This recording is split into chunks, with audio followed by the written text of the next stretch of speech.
سیدہ طاہرہ راضیہ مرضیہ، لکھوں بھلا میں کیسے تیری شان فاطمہ۔ اعوذ باللہ من الشیطان اللعین الرجیم، بسم اللہ الرحمن الرحیم۔ قائم ٹی وی کراچی اسٹوڈیو سے میں ہوں آپ کے ساتھ شیری زہرا۔ آپ دیکھ رہے ہیں ایام فاطمہ کے حوالے سے ہماری خصوصی ٹرانسمیشن۔ تمام دیکھنے اور سننے والوں کو پروگرام میں خوش آمدید کہتی ہوں۔ السلام علیکم۔ باپ ہیں احمد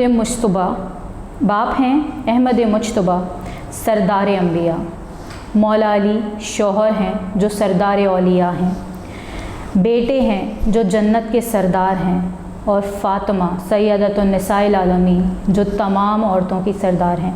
یہ تعارف، یہ رتبہ خدا نے اپنے حبیب کی بیٹی کو دیا ہے۔ اسی کے ساتھ میں اپنے سوالات کا سلسلہ شروع کروں گی، اور آج ہمارے پروگرام میں موجود ہیں محترمہ رباب کاظمی صاحبہ۔ السلام علیکم۔ وعلیکم السلام۔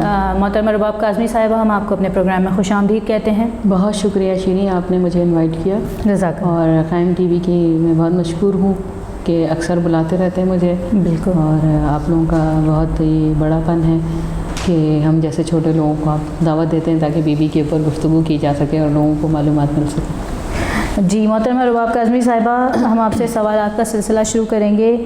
کیا بیٹیاں اولاد میں شمار ہوتی ہیں اور ان کا ترکہ بھی حق موجود ہوتا ہے؟ اور امام حسن امام حسین کیوں کر فرزند رسول کہلائے؟ آپ کا سوال بڑا طویل ہو گیا ہے۔ جی بالکل، اسے آپ دو حصوں میں تقسیم کر دیجیے۔ بالکل، میں اس کا جواب میں آپ کو بالکل دوں گی۔ بالکل، دیکھیے، خواتین کے ساتھ یہ بڑا ظلم رہا کہ انہیں ترکے میں حصہ نہیں دیا جاتا، یعنی کہ ان کا جو وراثت ہوتا ہے، ترکہ اسی کہتے ہیں، وراثت کا جو حق ہوتا ہے اس میں انہیں ان کا حصہ نہیں دیا جاتا ہے، اور یہ کہا جاتا ہے کہ تو دوسرے گھر چلی جائیں گی تو ان کا کوئی حصہ اس کے اندر موجود نہیں ہے، جبکہ قرآن بھی یہی کہہ رہا ہے کہ عورتیں بھی اپنا حق رکھتی ہیں، ان کا بھی وراثت میں حق موجود ہے۔ جب اللہ تعالیٰ اس بات کو یقین دلا دے رہے ہیں کہ عورتوں کا بھی حق موجود ہے، عورتیں بھی تمہاری اولاد میں سے ہیں، ان کا بھی حق ہے، اور انہیں بھی تم ان کا حق دو، تو پھر کسی انسان کو اختیار نہیں ہے، کسی مسلمان کو اختیار نہیں ہے کہ اپنی بیٹی کو اپنی وراثت میں شامل نہ کرے۔ بیٹیاں بھی، کہ خود مولا نے ارشاد فرمایا ہے کہ یہ بیٹیاں جو ہیں وہ بھی اس کے بچے، ٹھیک ہے، اس کے بچے، اور وہ خود ایک خاندان نہیں ہوتے، یہ دو خاندان۔ ایک خاندان تو وہ ہے جہاں وہ رخصت ہو کے جاتی ہے، بالکل۔ ایک خاندان وہ ہے جس سے وہ رخصت ہوتی ہے۔ جس خاندان سے رخصت ہوتی ہے اس سے اس کا رابطہ ختم نہیں ہو جاتا ہے، بالکل، ٹھیک ہے، اور مولا ارشاد فرمائے کہ اس کا رابطہ ختم نہیں ہوتا، وہ بھی ان کے وراثت میں شامل ہے، ان کے وارثین میں وہ اور اس کے بچے شامل ہیں، یعنی کہ نواسہ نواسی جو ہیں وہ اپنے نانا کے ورثے میں شامل ہیں، اور بیٹی جو ہے وہ بھی شامل ہے، یعنی کہ ان کی دو گھروں سے نسلیں بڑھتی ہیں، ایک گھر سے نسل نہیں بڑھتی ہے، دونوں گھروں سے نسلیں بڑھتی ہیں، یعنی کہ بیٹی جس گھر سے آئے گی اس کی بھی نسل بڑھ رہی ہے کیونکہ وہ بیٹی کے بچے ہیں، جس گھر میں وہ آ رہی ہے تو اس گھر کی بھی نسل بڑھی جس گھر سے بیٹا ہے، تو دونوں کے ریپرزینٹیٹیو ہوتے ہیں اس کے بچے، دو خاندانوں کے اس کے بچے ریپرزینٹیٹیو ہوتے ہیں۔ مولا ارشاد فرما رہے ہیں کہ یہ بچے جو ہیں یہ دو گھروں کو ظاہر کرتے ہیں، تو ایسا ہے نہیں ہے کہ یہ خواتین جو ہیں ان کا حصہ موجود نہیں ہے، اللہ نے ان کا حصہ جو ہے مردوں سے آدھا رکھا ہے، اور اس کی بھی بڑی لاجک موجود ہے کہ اس لیے آدھا رکھا ہے کہ ان پہ جہاد نہیں ہے، بالکل ٹھیک ہے نا، بہت چیزوں میں ان کی جسمانی معذوری آتی ہے، اس وجہ سے اللہ تعالیٰ نے انہیں اس طرح سے حصے میں کم رکھا ہے کہ باپ کے گھر سے اسے دو حصے ملیں گے، ٹھیک ہے، جب شوہر کے گھر آئے گی جب بھی اسے دو، تو کرا کے وہ تقریباً پورے وہی اتنے حصے بن جاتے ہیں جو ایک مرد کے، لیکن مختلف سے، کیونکہ عورت ہے سینٹر، بالکل، اور سینٹر کا تعلق ہر سے ہوتا ہے، ایسا نہیں کہ ایک طرف سے بیٹے سے بھی ہے، بھائی سے بھی ہے، باپ سے بھی ہے، بہنوں سے بھی ہے، مطلب تمام رشتہ داری اس عورت کی وجہ سے ہوتی ہے، بالکل، تو اس وجہ سے اس کا مختلف شکلوں میں مختلف حصہ اس کا موجود ہے۔ صحیح، تو ایسا نہیں کہہ سکتے کہ عورتیں حصے دار رہی ہیں، یا عورتوں کو ہم بیٹیاں نہیں کہہ سکتے، یا ان کا ریپرزینٹیٹیو ہے، مولا ارشاد فرما رہے ہیں۔ بالکل. اچھا آپ ہمارے اس سوال کا بھی جواب دیں, امام حسن اور امام حسین کیوں کر فرزند رسول کہلائے؟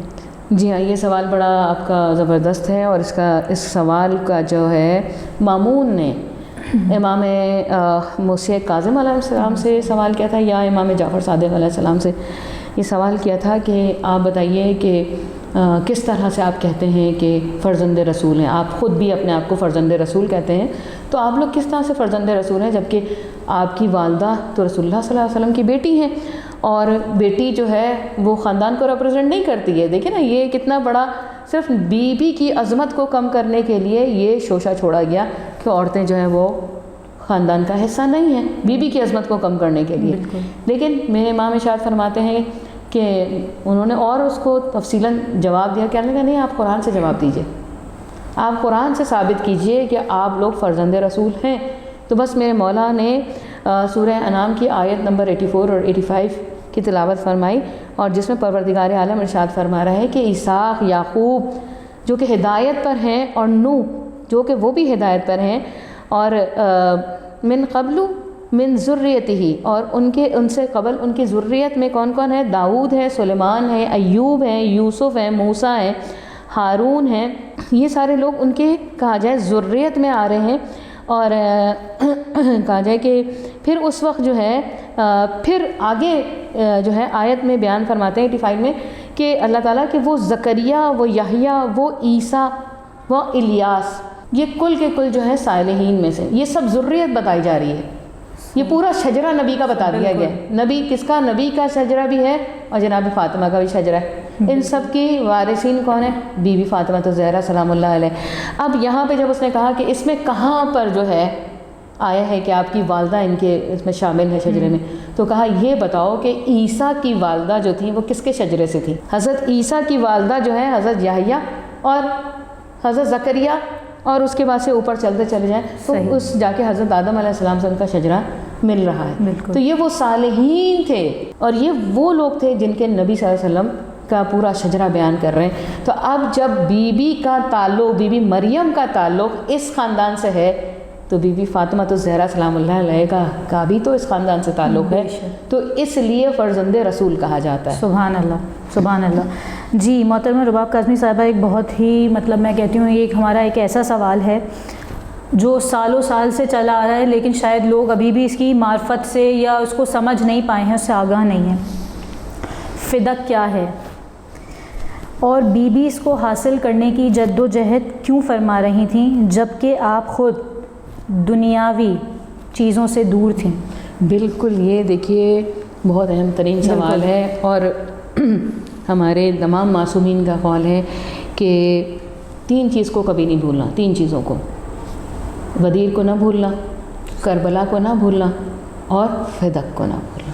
یہ 3 امپورٹنٹ ترین چیزیں ہیں, اور دیکھیے ان تینوں کے پیچھے جو ہے نا سب سے اہم ترین فدق ہے, کیونکہ فدق وہ ہے کہ جس کی مہر خود نبی اکرم صلی اللہ علیہ وسلم لگا کے گئے تھے, جو خود عطا کر کے گئے تھے. اچھا فدق کب ملا؟ یہ جنگ خیبر کے بعد فدق جو ہے, اور اس کی بھی کہا جائے کہ انفال میں شامل ہوتا ہے, مال غنیمت نہیں ہے, انفال فے میں شامل ہوتا ہے یہ. اور فے وہ چیز ہے جو کہ بغیر گھوڑے دوڑائے, جنگ کیے بغیر, کسی کہا جائے جد و جہد کے, تلوار اور نیزے چلائے بغیر جو ہے یہ حاصل ہو جائے, تو یہ صرف اور صرف نبی کی ملکیت ہوتا ہے.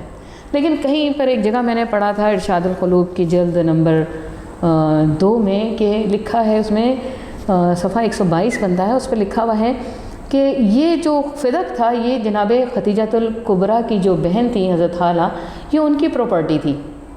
یہ بھی میرے نظروں سے گزرا ہے. تو اب جب کہ پروردگار عالم نے ہدایت بھی دے دی نبی صلی اللہ علیہ وسلم کو کہ جس کا یہ حصہ ہے, جس کی یہ ملکیت ہے آپ اس کو دے دیجئے, جس کا یہ حصہ ہے اس کو آپ ہدیہ کر دیجئے. تو فدق میں جو لوگ یہودی رہتے تھے, انہوں نے جنگ خیبر کے بعد جب خیبر فتح ہو گیا, خیبر حاصل ہو گیا, تو وہ لوگ آئے اور وہ نہیں چاہتے تھے کہ کوئی خون خرابہ ہو, تو انہوں نے لا کے ایک جو کہا جائے اس کا پورا مسودہ, جو اس کی کہا جائے کہ کاغذات تھے, وہ نبی صلی اللہ علیہ وسلم کی خدمت میں ہدیہ کر دیا. اب جو چیز نبی کو ہدیہ کی جائے وہ نبی کی ملکیت ہو جاتی ہے, اور اس پہ کوئی جنگ نہیں ہوئی, اس پہ کوئی گھوڑے نہیں دوڑائے گئے، اس پہ کوئی مال غنیمت نہیں ملا کہ وہ ایز اے مال غنیمت ہو تو اس کو قوم میں تقسیم کیا جائے، وہ مال فے تھا۔ وہ رسول اللہ صلی اللہ علیہ وسلم پہ فوراً آیت نازل ہوئی کہ آپ اس کے حقداروں کو عطا کر دیجئے، سورہ میں حشر کے اندر موجود ہے۔ رسول اللہ صلی اللہ علیہ وسلم نے وہ پہلا نامہ تھا جو کہ صرف اور صرف وہی ایک نامہ تھا جو رسول اللہ صلی اللہ علیہ وسلم نے بی بی کے نام پہ اسے ہدیہ کیا اور اس کو لکھ کر دیا، کہ وہ واحد خط تھا جو بی بی کے نام پہ دیا گیا، اور اسی کے لیے بی بی روتی تھی، اس واحد خط کو میرے بابا کے ٹکڑے ٹکڑے کر دیا گیا۔ اس کی سرحدوں کی اگر بات کی جائے تو مامون نے امام موسی کاظم علیہ السلام سے سوال کیا ہے کہ میں چاہتا ہوں کہ یہ جو آپ کا فدق کا حق ہے میں آپ کو فدق واپس کر دوں۔ محترمہ رباب کاظمی صاحبہ، وقت ہوا جاتا ہے ایک مختصر سے وقفے کا، حالانکہ یہ وقفے کا وقت ہم نہیں سمجھ رہے لیکن یہ بھی ضروری ہے ہمارے لیے، اور ہم اپنی گفتگو کو وہیں سے دوبارہ شروع کریں گے۔ وقفے کے بعد یہی گفتگو کا سلسلہ جاری رہے گا، اس کے بعد ہم پھر حاضر ہوتے ہیں۔ لکھوں بھلا میں کیسے تیری شان فاطمہ، لکھوں بھلا میں کیسے تیری شان فاطمہ۔ وقفے کے بعد ہم پھر حاضر ہیں۔ تمام دیکھنے اور سننے والوں کو ایک بار پھر خوش آمدید کہتی ہوں، اور ہم جس موضوع پہ بات کر رہے تھے فدق کے حوالے سے، تو ہم اپنی گفتگو کے سلسلے کو وہیں سے آگے لے کے چلیں گے۔ جی محترمہ رباب کاظمی صاحب۔ جی بالکل، بہت شکریہ شیریں۔ آپ نے جیسے پوچھا تھا کہ فدق کیا ہے، جی، تو اب میں تو فدق کا آپ کو حدود اربا بتا دوں جی، کہ فدق کوئی چھوٹا سا ایک باغ نہیں ہے، کوئی باغیچہ نہیں ہے، کوئی کہا جائے گھر کے آگے والا لان نہیں ہے، بالکل، بلکہ یہ فدق بڑی کہا جائے کہ اس کے سوال کیا ہے مامون نے امام موسی کاظم علیہ السلام سے، اور کہتا ہے کہ مولا یہ بتائیے کہ آپ کا فدق کتنا بڑا تھا، اس کا حدود اربا بتائیے، میں آپ کو فدق واپس کر دوں گا۔ صحیح۔ تو مولا نے ارشاد فرمایا کہ تم نہیں کر سکتے اور رہنے دو اسے، اور اس سے رک جاؤ، یہ سوال نہ کرو۔ تو کہہ رہا نہیں آپ مجھے بتائیں، میں آپ کو واپس کروں گا فدق۔ تو مولا نے ارشاد فرمایا کہ اس کا جو حدود ہے، یعنی کہ اس کی جو پہلی سرحد ہے وہ عدن سے شروع ہوتی ہے، ٹھیک ہے، عدن سے شروع ہوتی ہے، دوسری سمرقند جاتی ہے، یعنی یہ رشیا جاتی ہے، تیسری اس کی حدود، یعنی کہ جب اس نے یہ دو باتیں سنی نا کہ اتنا بڑا حدود ہے تو کہتا ہے عجب عجب، کہتا ہے عجب عجب۔ پھر اس کے بعد سے کہتا ہے کہ اس کا رنگ جو ہے ہارون رشید کا رنگ جو ہے وہ ایک دم اڑ گیا اس کے چہرے کا، اور عجب عجب کہنے لگا۔ پھر مولا نے کہا کہ تم جاننا چاہتے ہو کہ تیسری حد کہاں تک ہے؟ کہنا جی مولا بتائیے۔ مولا نے کہا اس کی تیسری حد افریقہ تک ہے۔ پھر بھی کہنے لگا عجب عجب۔ پھر مولا سے نے ارشاد فرمایا تم جانتے ہو اس کی چوتھی حد کہاں پر ہے؟ تو کہنے لگا جی مولا، یعنی کہ اب تو سوال کے لیے اس کے حلق سے جواب نہیں آ رہا تھا، تو کہتا ہے مولا جی بتائیے۔ تو کہتے ہیں دریائے خزر سے لے کے ارمنستان کے ساحلوں تک اس کا حدود ہے۔ تو پھر ہارون پتہ کیا کہتا ہے کہ مولا ہمارے لیے کیا بچا، ہم کہاں جا کے حکومت کریں، یہ تو سارا پانی یا خشکی کا جو علاقہ ہے یہ تو سب آپ ہی آپ کا ہے، اور آپ کا سب یہ جو ہے یہ باغ فدق ہے۔ بالکل۔ تو بتائیں اتنی بڑی دنیا کی جائیداد، سب سے بڑی جائیداد کسی کی تھی تو جناب سیدہ سلام اللہ علیہ، اور انہوں نے اس کی کوششیں اس لیے کی کہ سارا کچھ خلافت بھی اسی پہ بیس کرتی تھی، یہ اس کو مان لیتے تو سب کو مان لیتے، بالکل، اور امامت بھی اسی پہ رائج ہوتی، اور بی بی کا کہا جائے کہ ظاہر ہے دیکھیں نا کہاں پہ انہی سرحدوں پہ تو جا کے قائم ہونی تھی یہ ساری چیزیں، انہی کے اندر تو وہ لوگ رہتے تھے، انہی پر تو وہ حکومت قائم ہونی تھی، انہی پہ وہ خلافت قائم ہونی تھی، جو اس وجہ سے بی بی نے اس کو جو ہے اس پہ اتنا اپنے حق کے لیے جد و جہد کی، اپنی آواز کو بلند کی۔ جی محترمہ رباب کاظمی صاحبہ، میں آپ سے ایک اور سوال پوچھنا چاہوں گی، باغ فدق کے سیاسی اسباب کیا تھے؟ دیکھیے یہ باغ فدق جو ہے نا اس کے سیاسی بھی تھے اور اقتصادی بھی تھے۔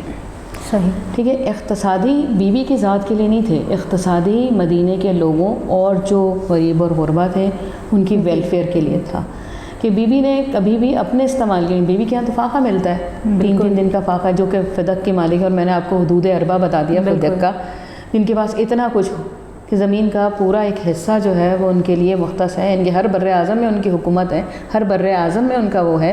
تو مجھے بتائیے کہ ایسا ہو سکتا ہے کہ ان کے گھر فاقہ نہیں، کچھ نہیں ہوتا تھا، کیونکہ انہیں جو ہے وہ اپنے بابا کی امت کی فکر تھی، اور جو روٹیاں پکتی تھیں اور گٹھے پڑ جاتے تھے بی بی کے ہاتھ میں وہ بھی یہی بات تھی کہ وہ روٹیاں پک کے، اور کتنے سعادت مند لوگ تھے کہ بیوی کے ہاتھوں کی پکی ہوئی روٹیاں کھاتے تھے. بے شک. تو اقتصادی اور تھے، کیونکہ اقتصادی تھا کہ بیوی مدد کرتی تھی، لوگوں کی مدد رک جائے گی تو کیا کیا غربت بڑھ جائے گی. ٹھیک ہے، لوگ جو ہے غریب ہو جائیں گے، لوگوں کے پاس کھانے پینے کے لیے نہیں ہوگا، کیونکہ اس پہ بالکل راشننگ کر دی گئی تھی بعد میں کہ اسے جو بھی کچھ آئے گا وہ حکومت کے لیے آئے گا. اور اس کے سیاسی یہ تھے کہ ان جن لوگوں نے قبضہ کیا ان کا خیال یہ تھا، سیاسی اسباب ان کو یہ نظر آتے تھے کہ اگر ہم نے یہ فدق فاطمہ کو واپس کر دیا، بی بی سلام اللہ علیہا کو، تو کیا ہوگا کہ بی بی اسٹرانگ ہو جائیں گی، اپنی ایک آرمی کریٹ کر لیں گی، اور اس کے بعد سے اس جو ان کے بابا کا چھوڑا ہوا پورا یہ حق ہے، جو خلافت ہے، یہ وہ بزور شمشیر حاصل کر لیں گی. یہ عجیب بات ہے کہ وہ مولا علی کی شمشیر کے زور کو بھول گئے تھے. ان کو یاد نہیں تھی کہ وہ بغیر کسی آرمی کے جو ہے مولا فتح کر لیا کرتے تھے. بالکل. تو بہت سارے اسباب ہیں، لیکن کیا کیا جائے کہ وقت کی میں کمی ہے، اور سیاسی طور پہ بس مضبوط نہیں ہونے دینا تھا اس خانوادے کو، اور یہی سمجھتے رہے کہ یہ ہماری طرح کے عام انسان ہیں جو کہ طاقت جمع کریں گے اور پھر حملہ آور ہو کے اس کو حاصل کر لیں گے. تو ایسا کہیں پر بھی نہ بی بی کے خیال میں کچھ بھی ایسی بات نہیں تھی، صرف اصلاح معاشرہ تھی، اقتصادی جو ہے وہ ہمدردی تھی، اور سیاسی طور پہ جو ہے یہ منافقین کے لیے جو ہے پیغام تھا کہ تم یہ مت سمجھو کہ بابا کے جانے کے بعد سے ہم کمزور ہو گئے، چاہے تم فدق لے بھی لو تو ہم مضبوط ہیں. اور آج امام حسین علیہ السلام کی شہادت یہ واضح کر رہی ہے کہ امام حسین علیہ السلام کی جو ہے اس شہادت کے باعث جو ہے بی بی نے جو فدق کھویا تھا، ظاہری طور پہ وہ فدق آج ہر مسلمان کے جو بیوی سے عقیدت، محبت اور ان سے معرفت رکھتا ہے، وہ فدق اس میں زندہ ہے، اس میں قائم ہے. وہ باغ اجڑا نہیں ہے، وہ باغ ابھی بھی قائم ہے اور پھل پھول رہا ہے. یہ نہیں ہے کہ اس کے باغ میں جو ہے وہ پھل ختم ہو گئے ہیں، اس باغ میں جو ہے وہ جو ہے اور جو ہے کاشتکاری نہ ہو. یہ امام حسین علیہ السلام ایسے کاشتکار ہیں جو بی بی کے باغ کو آباد رکھیں. بے شک بے شک. محترمہ رباب کاظمی صاحبہ، میں اور قائم ٹی وی کی پوری ٹیم آپ کی بے حد مشکور ہے کہ آپ ہمارے پروگرام میں شامل رہی ہیں، اور انشاءاللہ زندگی رہی تو ہم آگے بھی آپ کے ساتھ پروگرام کریں گے. اور میں آپ سے ایک اور مختصر سا سوال پوچھنا چاہوں گی کہ جاتے جاتے کہ قائم ٹی وی جو یہ کاوشیں کر رہا ہے، مختلف پروگرام، معلوماتی پروگرام اپنے ویورز کو فراہم کر رہا ہے، اس کے بارے میں آپ کی کیا قیمتی رائے ہے؟ دیکھیے، یہ آسان کام نہیں ہوتا. بالکل. محمد و آل محمد خود مولا علی ارشاد فرماتے ہیں کہ جو ہمارے راستے پہ چلتا ہے وہ اپنے لیے فخر و فاقہ تیار کر لے. ٹھیک ہے، تو فخر و فاقہ کا مطلب یہ نہیں کہ صرف آپ کے پیسے میں کمی آ جائے گی، آپ کے بہت اخلاقی پستی والے افراد جو ہیں نا وہ اس میں ایسے شامل ہو جاتے ہیں اور تنگ کرنا شروع کر دیتے ہیں کہ آپ کو یقیناً آپ کا کھانا پانی دوبر ہو جاتا ہے. آپ جو ہے وہ ان کے حالات دیکھ کے آپ یہ محسوس کرتے ہیں کہ یہ کام چھوڑ دیا نہ چاہیے. لیکن جو لوگ ثابت قدم ہوتے ہیں، جو محمد و آل محمد سے متمسک رہتے ہیں، خصوصاً میں انجم کی بات کروں گی کہ جو وقتاً فوقتاً مولا کے امام زمانہ اجل اللہ تعالیٰ فرجہ کے متعلق جو ہے وہ معلوماتی پروگرام اپنا کرتی رہتی ہیں. جی. تو ان سوالوں سے جو اویئرنیس لوگوں میں امام علیہ السلام کے لیے پیدا ہو رہی ہے، وہ میرا نہیں خیال ہے کہ کوئی بھی کر رہا ہو. سبحان اللہ. محترمہ رباب کاظمی صاحبہ، اس کے ساتھ ہمیں اجازت دیجیے. زندگی رہی تو پھر ملاقات ہوگی، اور اپنی قیمتی رائے سے ضرور آگاہ کیجیے گا. خدا حافظ. سیدہ طاہرہ راضیہ مرضیہ، لکھوں بھلا میں کیسے تیری شان فاطمہ.